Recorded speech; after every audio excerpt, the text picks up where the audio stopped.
Le Kenya se prépare à l'événement anti-braconnage le plus important de l'histoire de l'Afrique. Le pays incendiera plus de 100 tonnes d'ivoire et de cornes de rhinocéros, d'une valeur estimée à près de 200 millions de dollars sur le marché noir.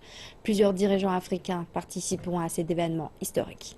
À l'orée de l'événement de samedi, les représentants africains se sont rassemblés pour essayer de mettre fin au braconnage.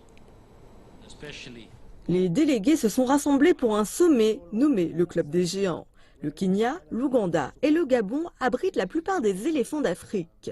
Ils essayent de mettre fin au commerce d'ivoire. Les enjeux sont élevés.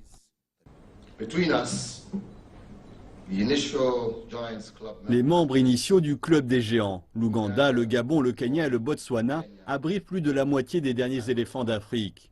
Je pense donc que la décision que nous avons prise déterminera l'avenir des éléphants de notre continent.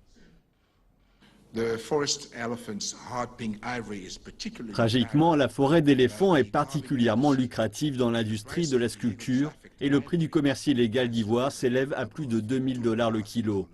Cette hausse rapide de la valeur de l'ivoire de l'éléphant a résulté en un massacre. En à peine 10 ans, nous avons perdu 70% des éléphants de la forêt centrafricaine. Oui, mesdames et messieurs, 70%.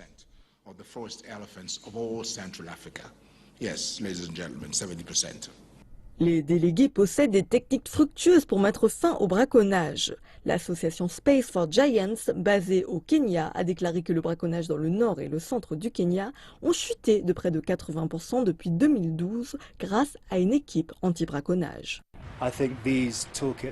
Je pense que ces objectifs peuvent s'appliquer n'importe où. Ce qui est réellement important, c'est d'avoir les bons éléments sur le terrain.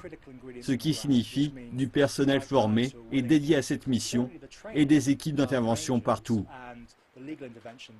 La priorité est d'améliorer la protection des animaux et de condamner de manière efficace les braconniers. Mais d'autres disent que seule l'interdiction de la vente d'ivoire est efficace pour résoudre ce problème. Tant que le marché sera lucratif, car certains commerces sont légaux et d'autres illégaux, et avec la corruption de nombreux pays du continent et des frontières pauvres, nous allons à l'extinction de nos éléphants.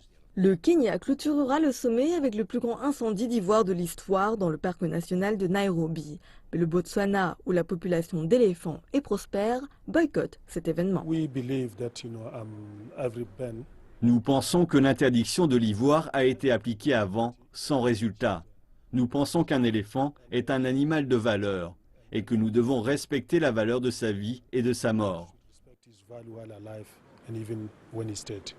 En détruisant cette réserve d'ivoire et de cornes de rhinocéros, le Kenya montre au monde entier que ces objets sont sans valeur par rapport aux animaux.